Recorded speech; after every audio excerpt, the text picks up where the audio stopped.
The Federal Emergency Management Agency provides support to people during federally declared disasters by working with local governments to establish successful recovery efforts.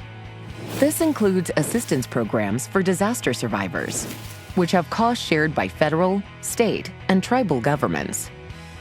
The Robert T. Stafford Disaster Relief and Emergency Assistance Act, as amended, gives FEMA the authority to coordinate government-wide relief efforts and establishes a system that provides state and tribal governments with federal disaster assistance. The Stafford Act details the assistance available for individuals and households in the areas affected by a major disaster and defines the federal share of assistance, which is the percentage of funds the federal government contributes to the programs.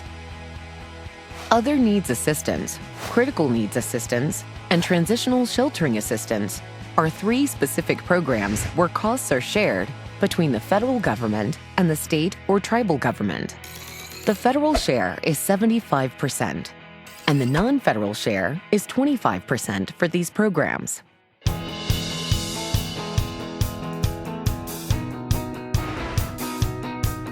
There are basic requirements to be eligible for any shared cost program. If you reside in a declared disaster area and have disaster-related losses within 60 days of the declaration, you should register with FEMA, either online, by phone, at a Disaster Recovery Center, DRC, or with a FEMA Disaster Survivor Assistance Team.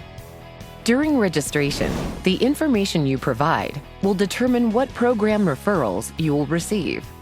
As a newly registered applicant, you may receive referral information from a FEMA representative, by postal mail, or by your online FEMA account.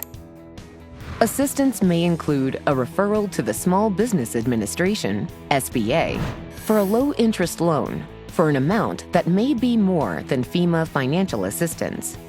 Referred survivors can call the SBA Loan Center or visit a DRC to apply. SBA loans have a fixed interest rate federal loan through the life of the loan, have flexible terms, up to 30 years if necessary, no fees, closing costs, or prepayment penalties.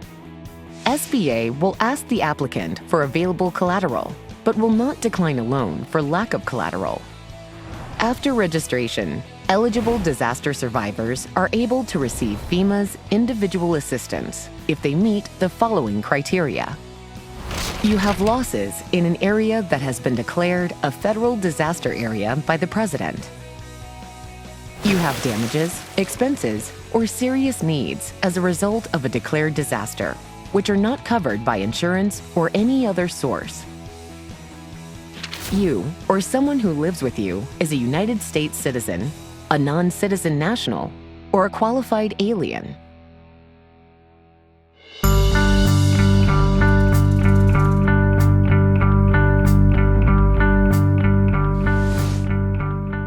Why do I have to apply for a SBA loan if I am not a business?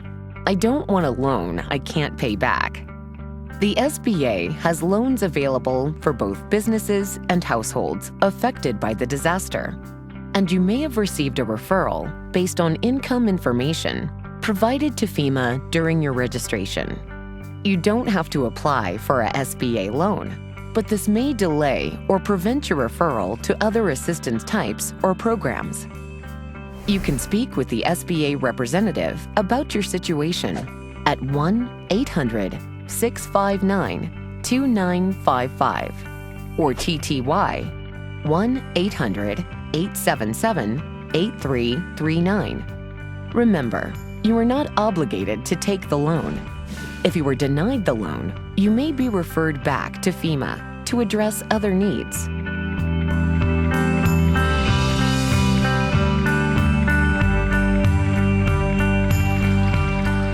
Where communities are either not livable or inaccessible due to disaster-related damages, Transitional Sheltering Assistance, TSA, provides short-term lodging assistance for individuals whose primary residence is located in a disaster area designated by FEMA for TSA.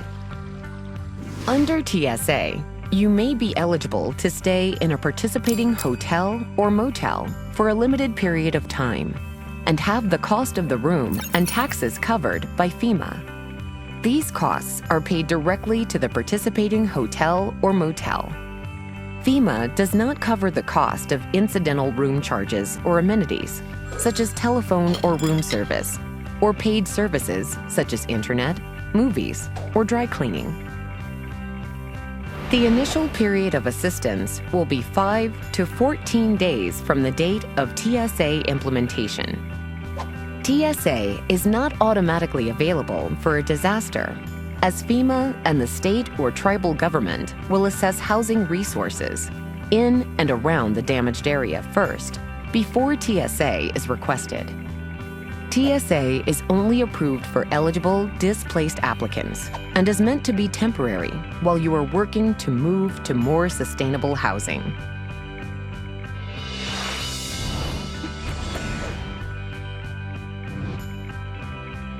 How will I know if I am eligible for Transitional Sheltering Assistance? Survivors eligible for this program will be contacted by FEMA.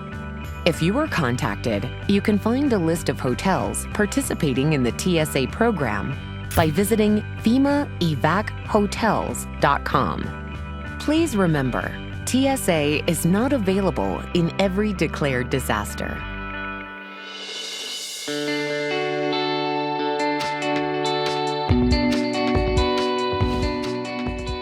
Critical needs assistance is only available when a state or tribal government requests the program, and costs are then shared with the federal government.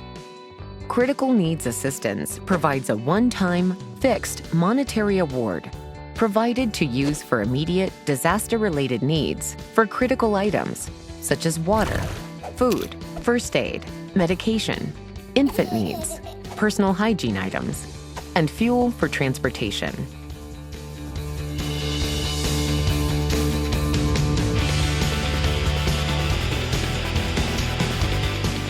Each year, as part of disaster preparedness, state and tribal governments complete state administrative plans. These are pre-planning documents in case of a major disaster. These state administrative plans assure the delivery of assistance to eligible disaster survivors and detail the other needs assistance, ONA, options. Other needs assistance consists of the following categories: personal property, moving and storage, transportation, childcare, medical and/or dental, funeral, and miscellaneous for other needs. To receive any of these types of assistance, you may need to provide the appropriate documents to FEMA, including insurance policies, receipts, and repair estimates. The state administrative plan also details the maximum amount of assistance it will provide for specialized categories, such as childcare, funeral, and transportation. To be considered for certain types of ONA, such as personal property, moving and storage expenses, and transportation, you may first be required to apply for a low-interest disaster assistance loan from the SBA. Personal property provides financial assistance to repair or replace common household items, such as furnishings and appliances, including equipment used under the Americans with Disabilities Act, ADA. Essential tools, such as school supplies. Occupational tools, such as specialized tools and protective clothing required by an employer.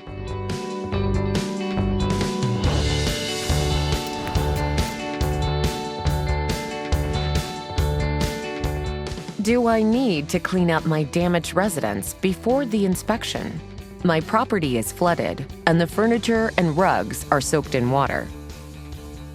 Always clean up. It isn't safe to keep wet, damaged, and moldy items around. So do your part to help clean up after a disaster and ensure the community is safe and sanitary. You can dispose of wet, moldy carpet and furniture after a disaster occurs.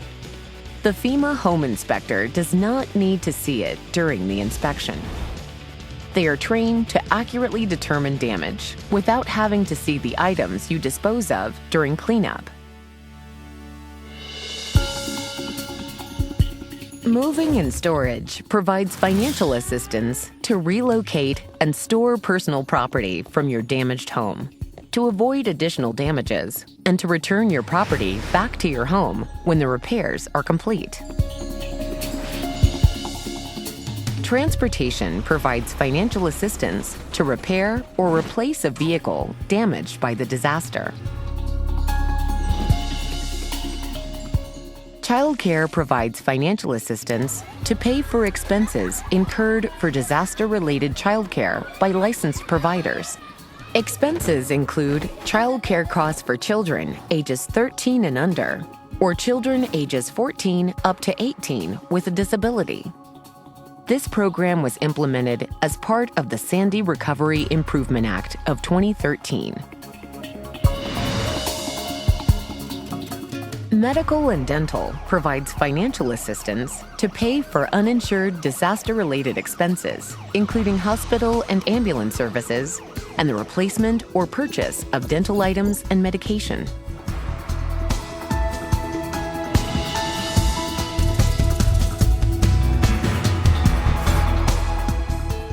If I was injured cleaning up after a disaster, can FEMA help with medical costs?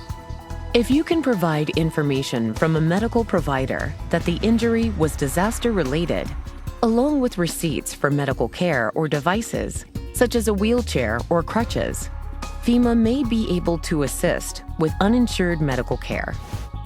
Written statements from a medical service provider should include the date of disaster-related injuries and/or expenses, and indicate the expense is necessary and disaster-related.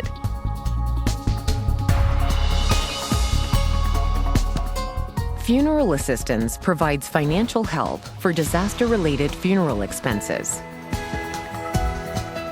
Miscellaneous for other needs assistance provides financial assistance to purchase disaster-specific items, which may include cleanup or safety items, such as carbon monoxide detectors, dehumidifiers, and weather radios. Generators purchased or rented after a disaster to power life-sustaining medically required equipment due to an existing medical condition may be considered for reimbursement assistance, if not owned before the disaster. Damages to generators owned before a disaster may be considered under personal property.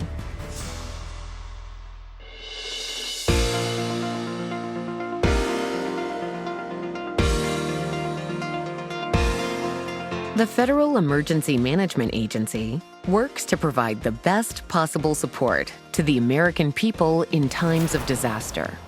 To do this, FEMA's shared cost programs are the combined efforts of federal, state, and tribal governments to aid in your recovery.